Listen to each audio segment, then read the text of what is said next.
Welcome back to Murder with the Missus. I'm Darren. And I'm Amy, and today we're going to tell you about Anita Knutson. Don't forget to smash that like button. Check out the description for the links of all of our podcast platforms, Cash App, and Buy Me a Coffee. Like, share, subscribe, and don't forget to tell your friends. Always tell your friends. See, you screwed it up there. Always tell your friends. So, I was expecting the do not. I know. Yeah, throwing a curveball. Yeah, you did. Mm-hmm. Now I look like the dumb one. Mm-hmm. Oh, Lord. Okay. So get to it. I am. Oh. Your home is supposed to be your sanctuary, right? Your safe space. Yep. The one guaranteed place where you can relax and be your weird little self. But when you have a roommate, it's kind of important that you get along. If you don't, then your quiet place is gone. And this is more common with college students because starting out in life, trying to get an education, money's tight. So it's more common that you need a roommate. But hell, these days, rent's astronomical no matter where you are, so whatever. Word. This case, though, is about college kids, so let's get into it. Anita was born in Orange County, California in 1988. When she was 6 months old, she was adopted by Sharon and Gordon Knutson, and they lived in Anaheim. About a year later, Sharon and Gordon then adopted a 4-month-old baby boy, Daniel. Years later, they would go on to adopt another girl, Anna, who is 3 years younger than Anita. So Sharon and Gordon now had 3 kids at home, and all was right with the world. Now, they had more biological children, but they were all grown at this point. So what I mean is that at this time, they had 3 young ones at home. So they decided to start at the beginning. Yeah. When they had just got their freedom. Right? Like all their kids leave and they're like, we need more kids. Yeah. They had a lot of love to give, I guess. That's good. Yeah. There's a lot of kids out there that need it. That need it. Absolutely. Anita, in particular, sounds pretty smart. She published a book in the 8th grade. And then in 2002, when she was 13 years old, the family moved to Butte, North Dakota. Now, that's a big difference from California. Anita loved reading, dancing. She played the violin, the piano, and she also played soccer. She graduated from high school in 2006 and started at Minot State University that fall. She was going for a degree in elementary education. Her sister said teaching was her calling. She was charismatic and caring by nature, so teaching seemed like a perfect fit, and she was passionate about it, so it was working out. She also worked 2 part-time jobs while she was in school, one at Vanity in the Dakota Square Mall, I remember those, and one as a housekeeper at the Fairfield Inn. She was busy, but she stayed in contact with her family. The first weekend in June of 2007, the family went to Bismarck, North Dakota for Daniel's sports tournament, but Anita didn't go with him because she had to work at the inn on Saturday, and she was starting summer classes on Monday, which was June the 4th. On Friday, she did talk to her mom when she got home from work, but after that, they couldn't get a hold of her. Red flag. Red flag. But they're roughly 2 hours away, so they're like, well, maybe she's just busy or, enjoying her weekend. Yeah. But by the time they get back and they still haven't heard from her, Gordon went to check in person on Monday. She stayed in a single-story apartment community off campus, and many college kids lived there. When he got there, he saw her car, but she wasn't answering the door, and the door was locked, so he couldn't even get in. Mm-hmm. Now, these kind of doors had a deadbolt-style lock that you could only lock and unlock with a key, so keep that in mind. From the inside, too? Right, inside and outside. It was the key. Only key. Yep. Okay. Yeah. Now he went to town and came back because he was with a couple of friends and they were doing stuff. And he went to the apartment manager's place to get her to open the door for him.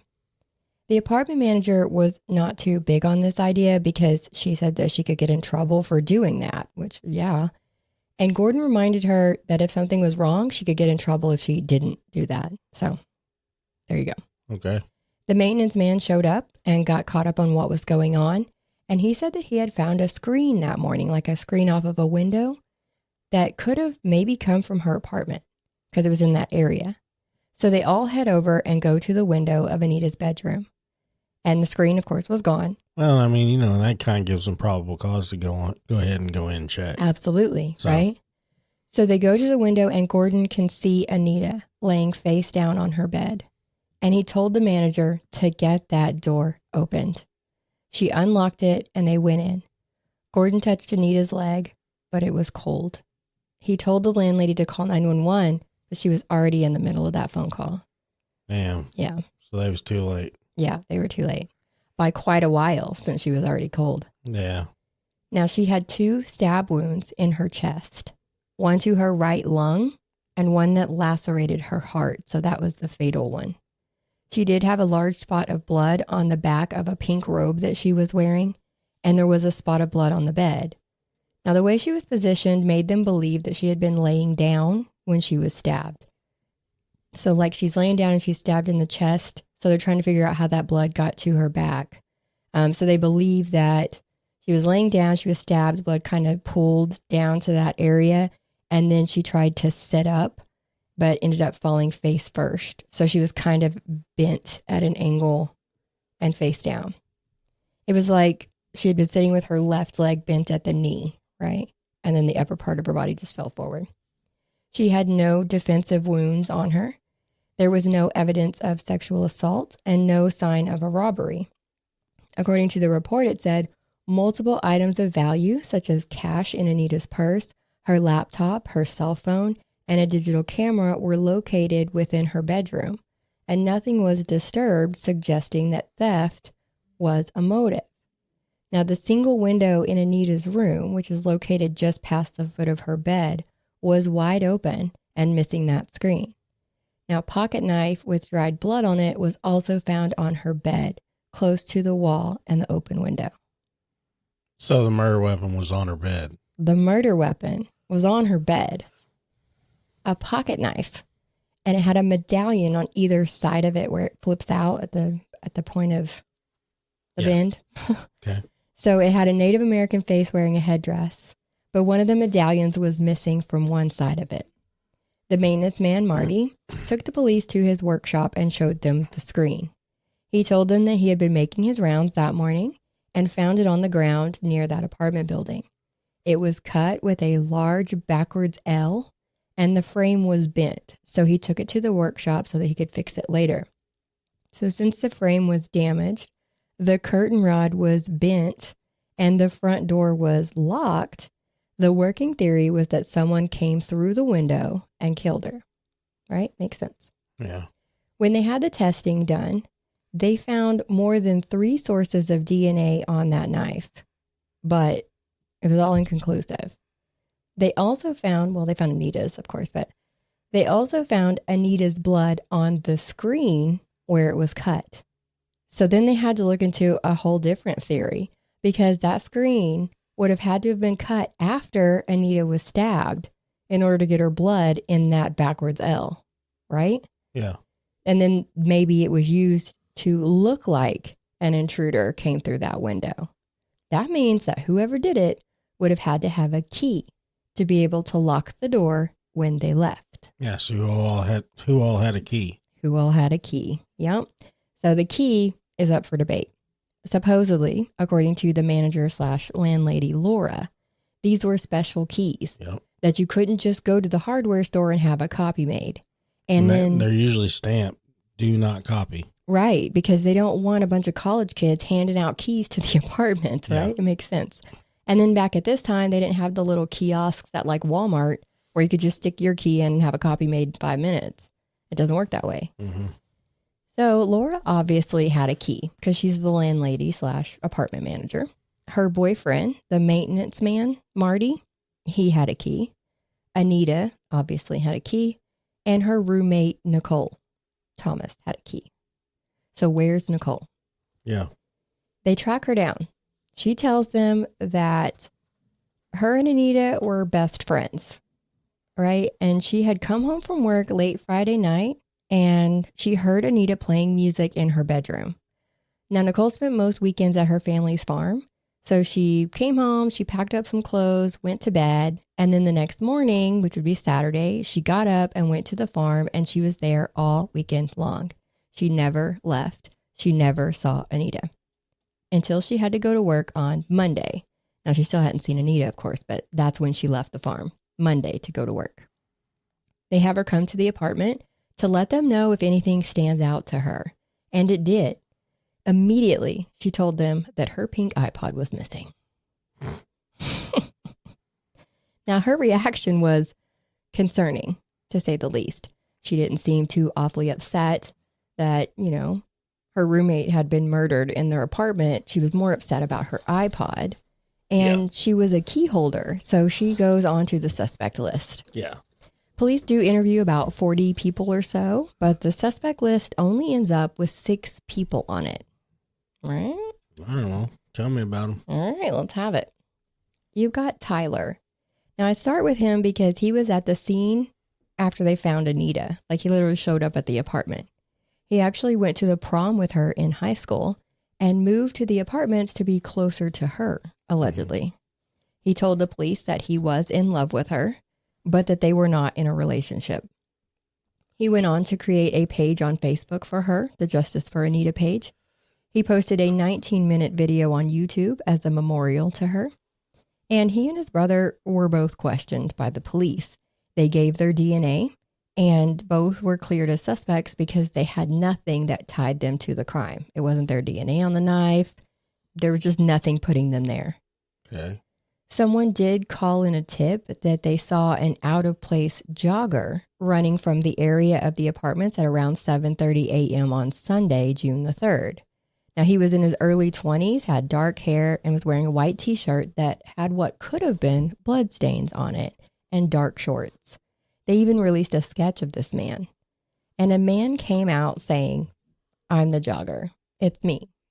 They look at him, get into his story, and they're able to eliminate him as a suspect as well.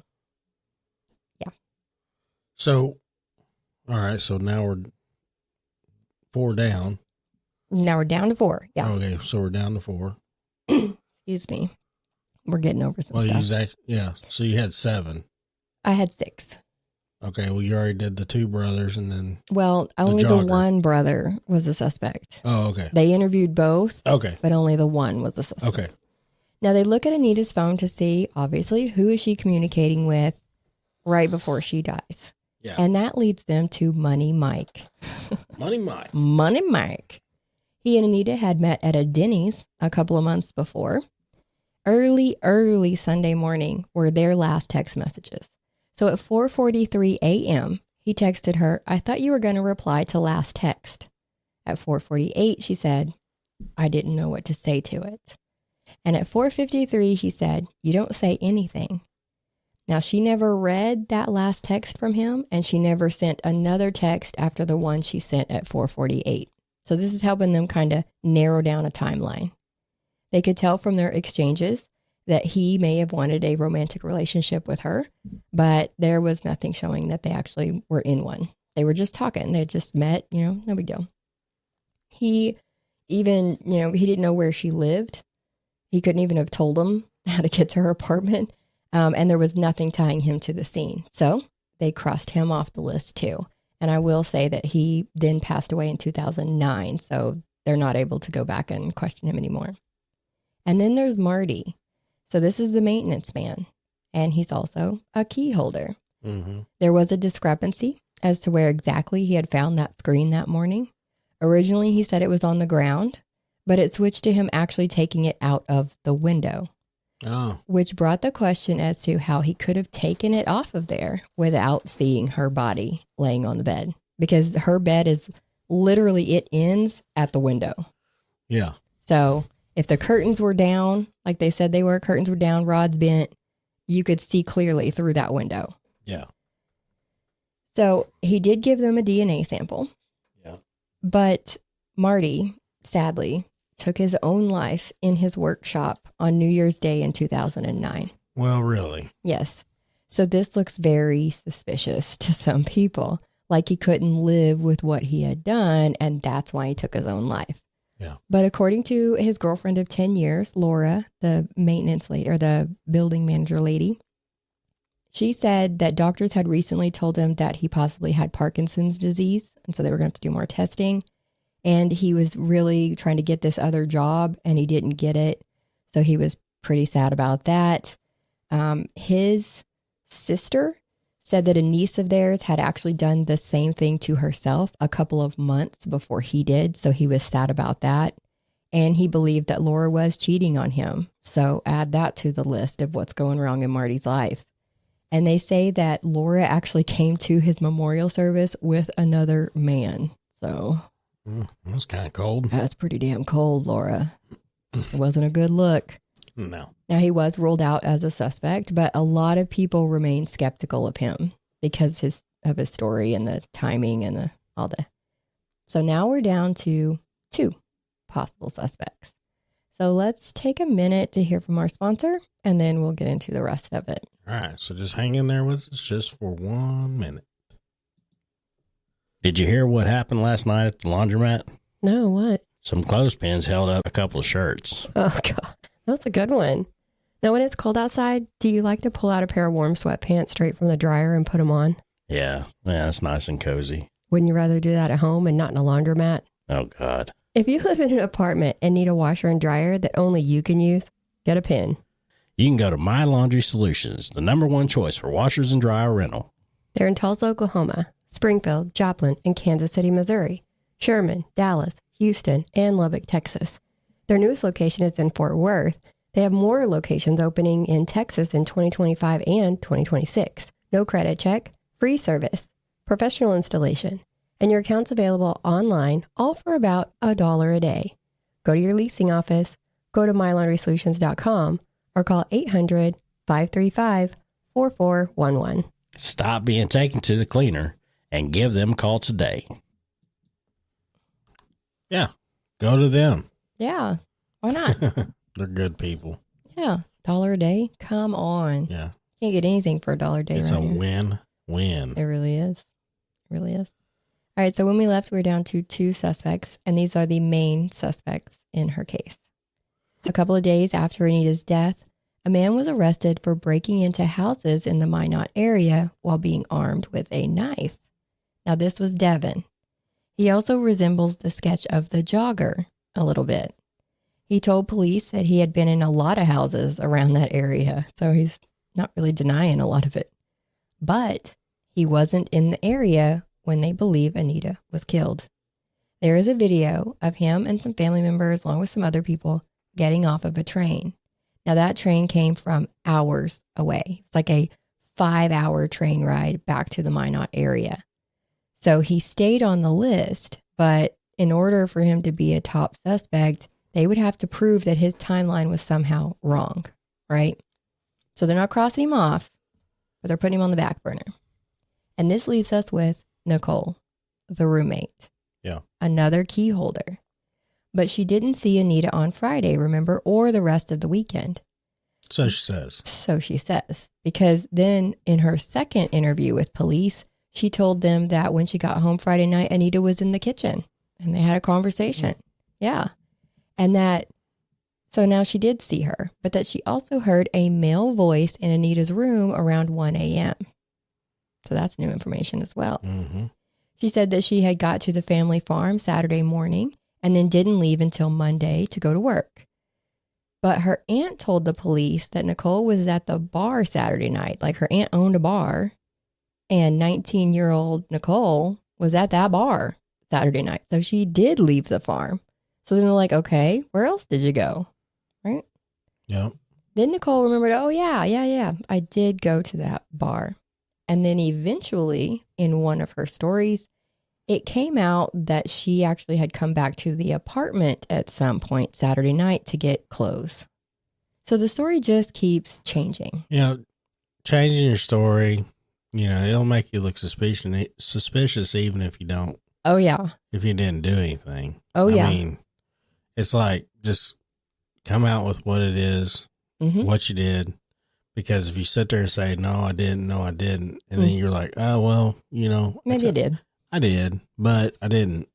Right. You know what I mean? They're not going to listen to you anymore. Yeah. Your words mean nothing. Because then you're like, you know, you're not a reliable witness. No, not by any means. But remember, they were best friends, so she wouldn't do anything to hurt her, right? Of course. Now, here are some texts that they found from Nicole to Anita in the couple of months leading up to her death. Great. Okay, so next time you leave and don't plan on coming back in the morning and lock your door because God knows I'm dying to get in there, shut the fucking alarm off. Another one. And just for the heads up, my dad and I are going to talk to the landlord ASAP and see what we can do, because honestly, I have no idea what I did to make you all of a sudden be all weird on me, but I'm going to tell you right now, I sure as hell ain't going to put up with it till December. This sucks. And I may sound like a bitch, but what goes around comes around. Bro? And then another one. Are you going to move out, or am I, if we can get out of this house if one of us leaves? So obviously, they were not getting along. They were trying to break the lease. Yes. Best fucking friend. BFFs. Yeah. She talks about the stress level causing problems with her family.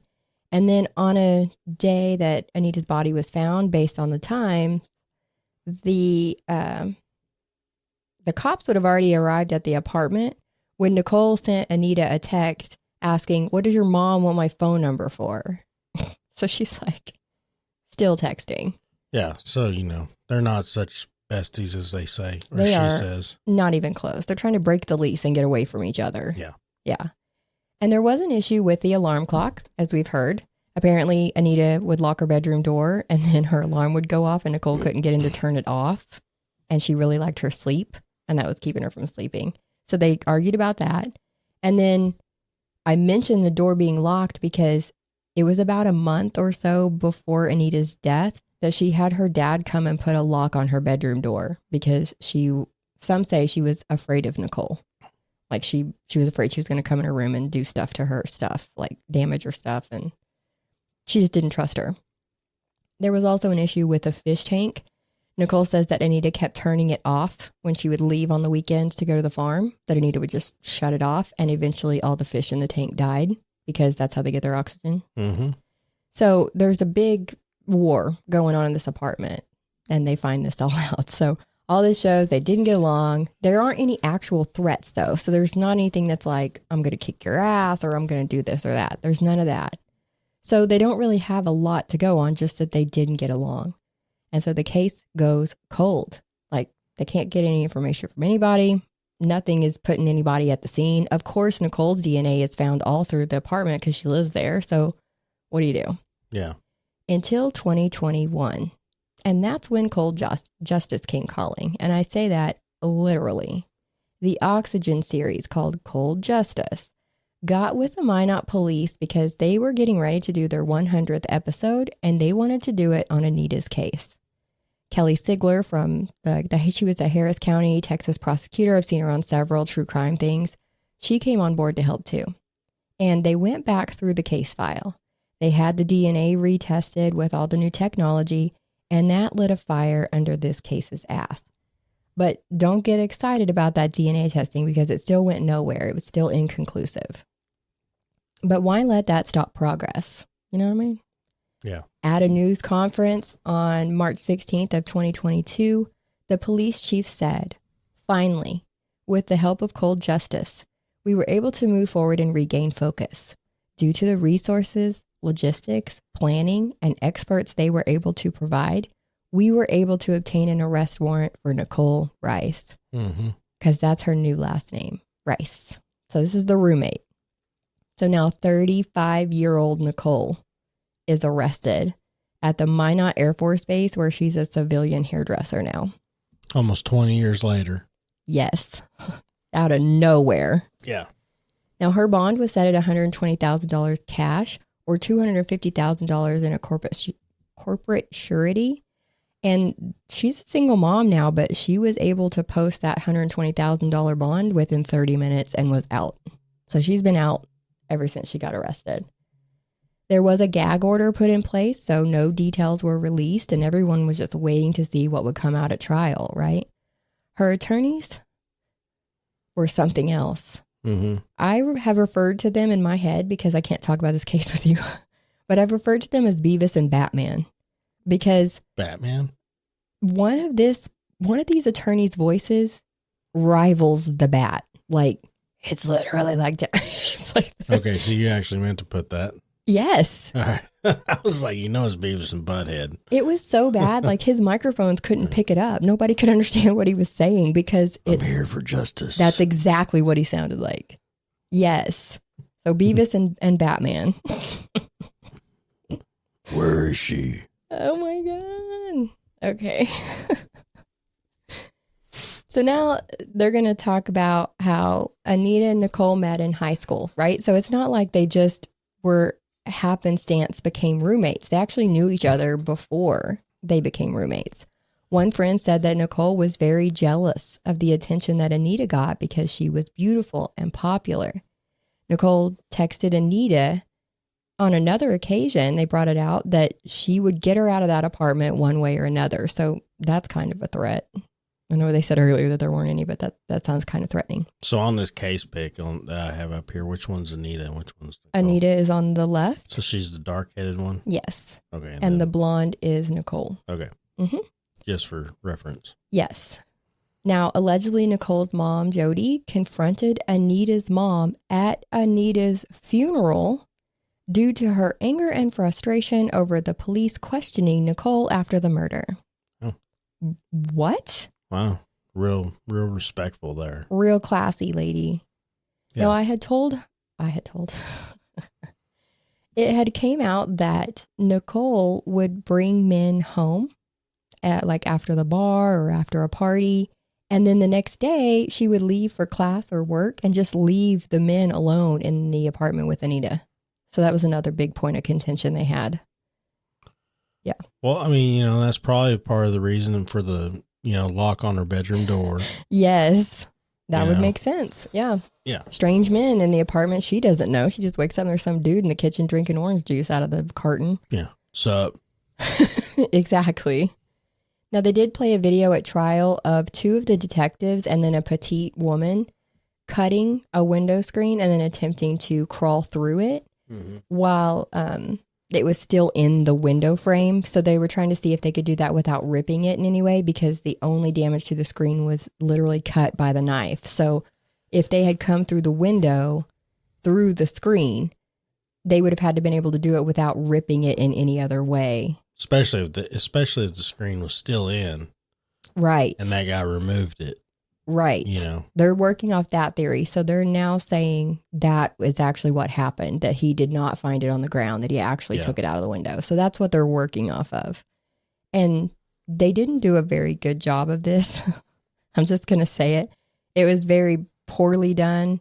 There was one report that I read that said that the window was 8 to 10 feet off the ground.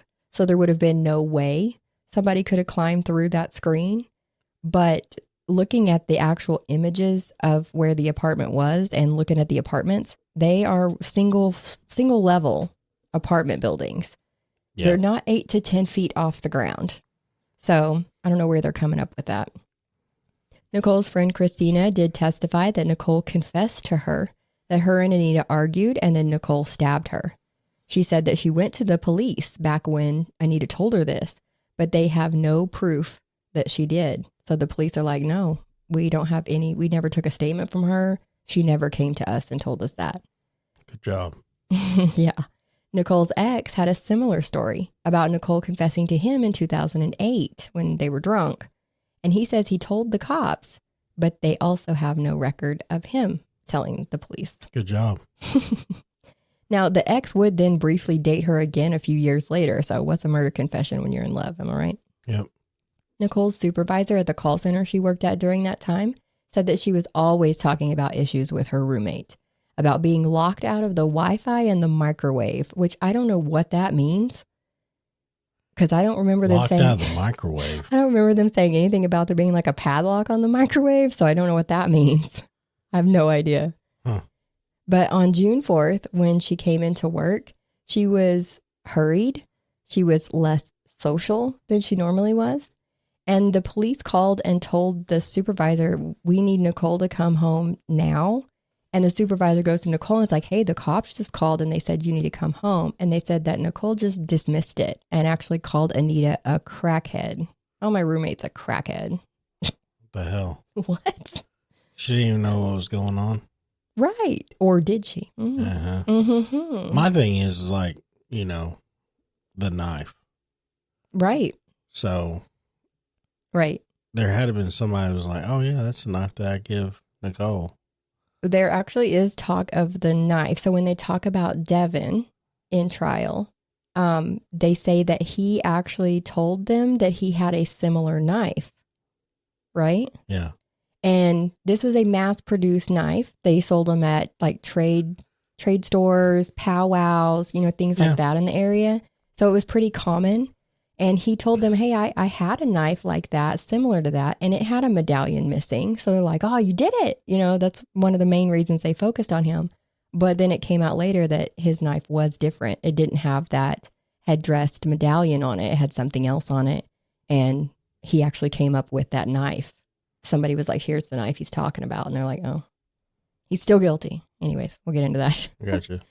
So rationally, though, if someone tells you the police want you to come home, a typical reaction would be that you go home to find out why the cops are at your house. Yeah.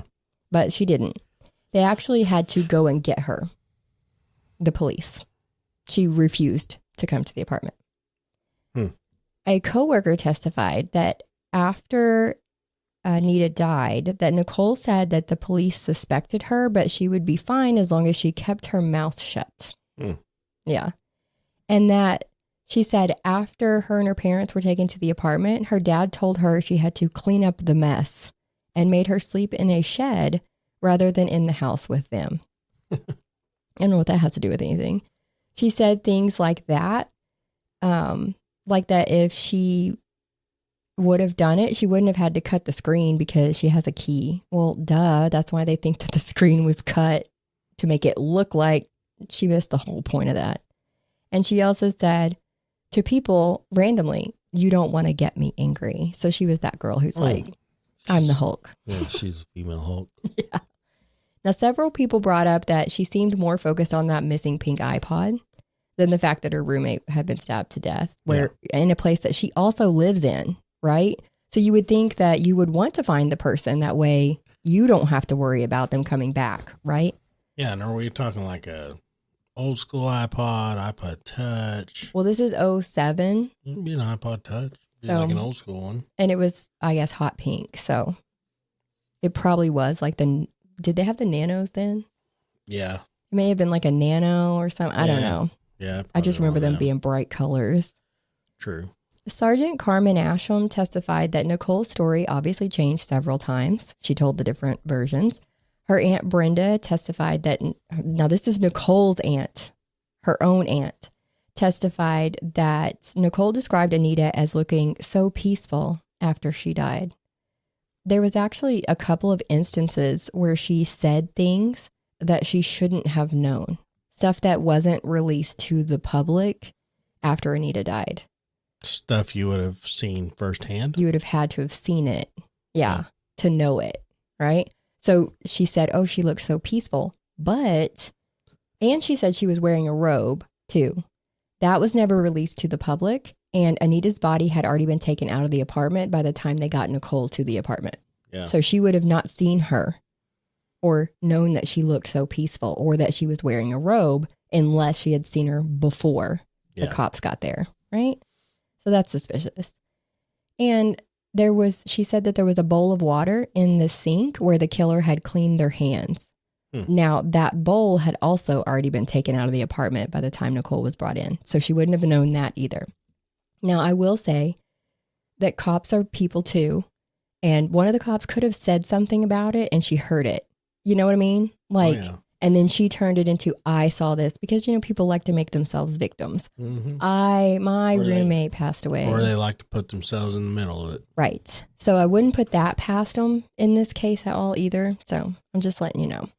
But she never did say how she knew those things. She never said, oh, I heard somebody say it. Like, she never cleared any of that up. So they're working off the fact that she had to have seen it, right? The only witness that the defense called was Doug Coons, which is a criminal investigation expert. He didn't do his own investigation, right? He was brought in June of 2023 to review the investigation that was already done. Mm-hmm. Now, he says the inconsistencies in Nicole's statements were not significant enough to implicate her in the crime. Like, who cares that her timeline is off? Who cares that she says she went back to the apartment that night that she died? Who said, you know what I mean? Like, it doesn't matter. Semantics. He points out that there was no direct evidence against her.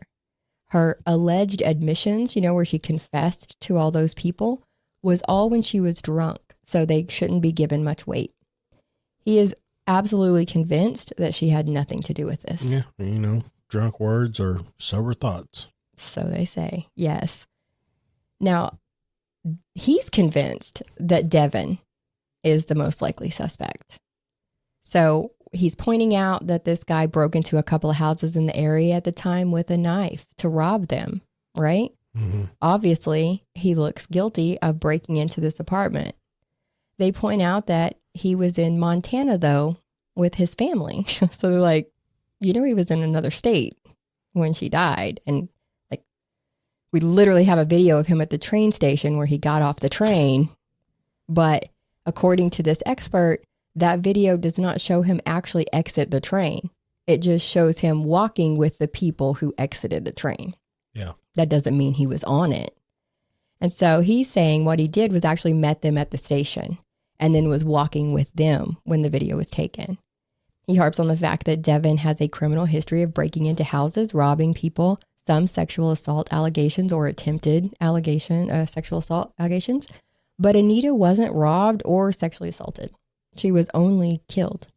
And Devin doesn't have a criminal history of that. So what would have been his motive? Yeah, he's profiling him. He is. He's like, oh, you broke into a house and this house was broken into, so you obviously did it. But...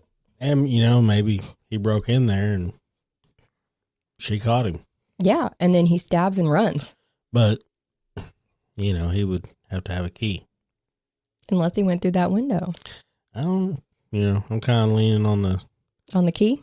No, I'm kind of leaning on the key, but, I'm leaning more towards the, how to get it through that screen without ripping it. Without ripping it. Yeah, because it is a window, so it is up high. It's not like it's down low where you can just step right through. Yeah, so it's not as easy as it sounds.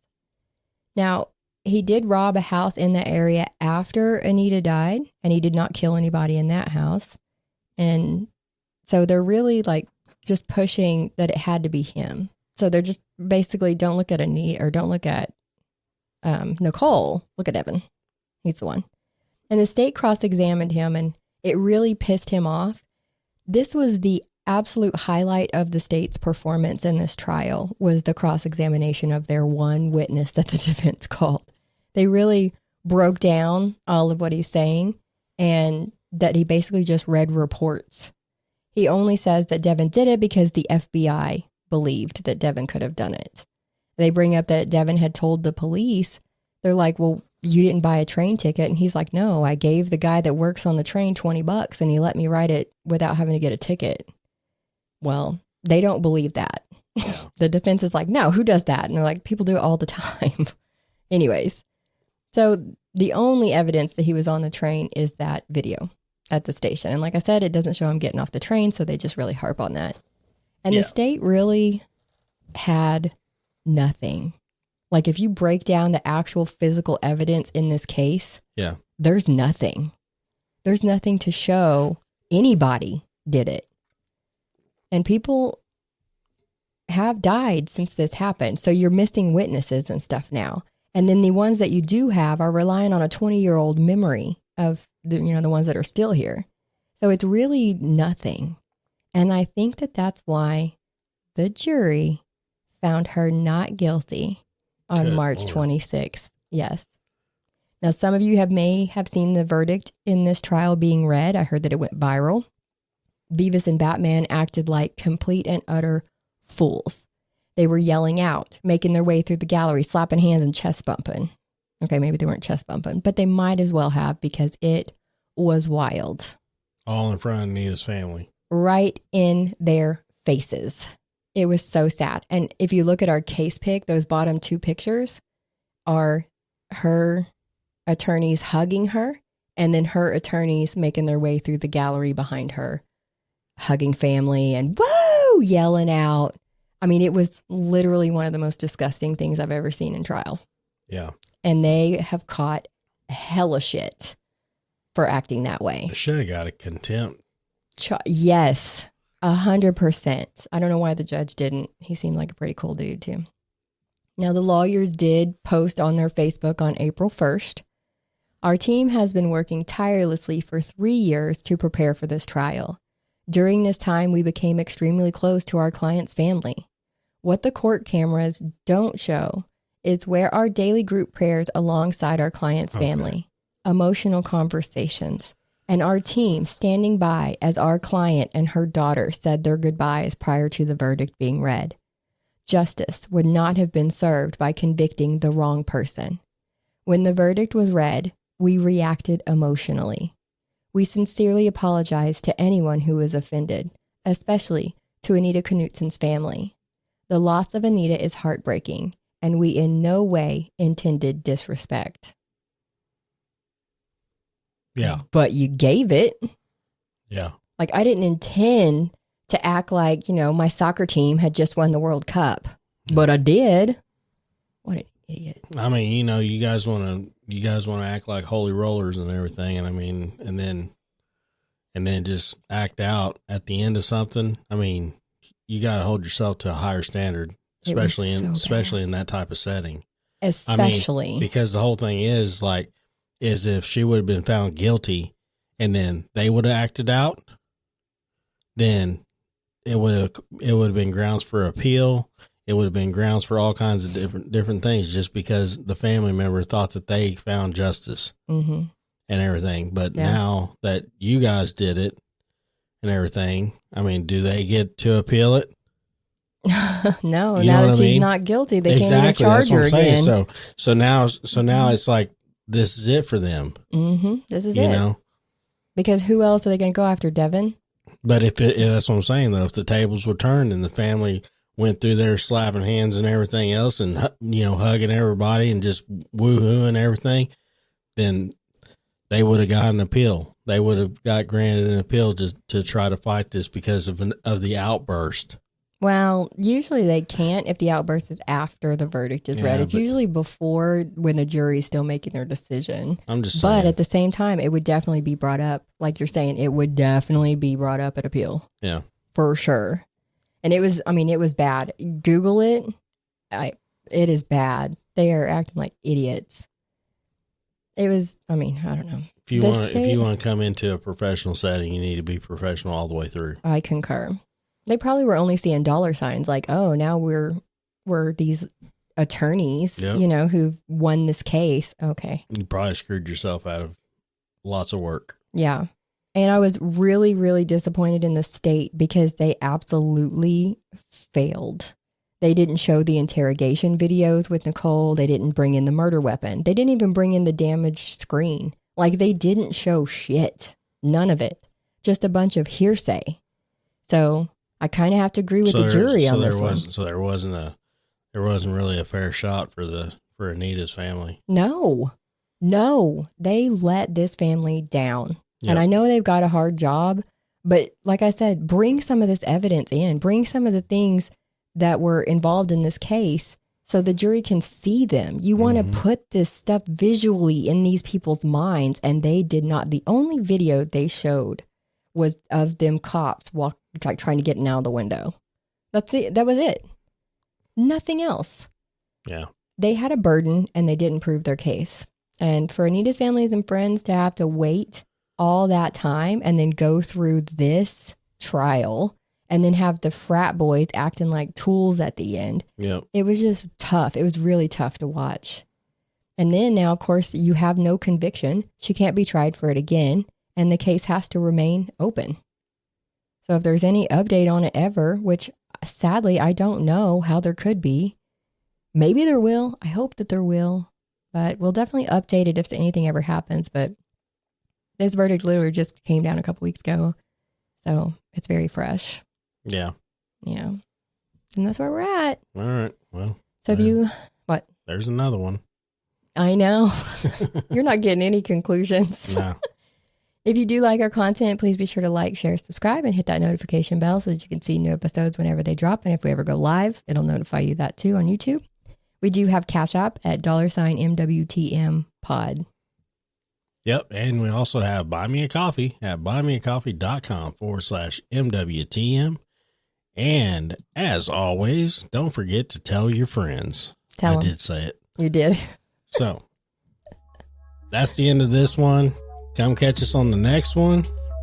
And if you guys would like to, if you know somebody that wants to do it, run an ad or whatever, just go to dna@truecrime@gmail.com. Yep. And we can get back with you and work it out. Yeah. All right. Till next time. Bye.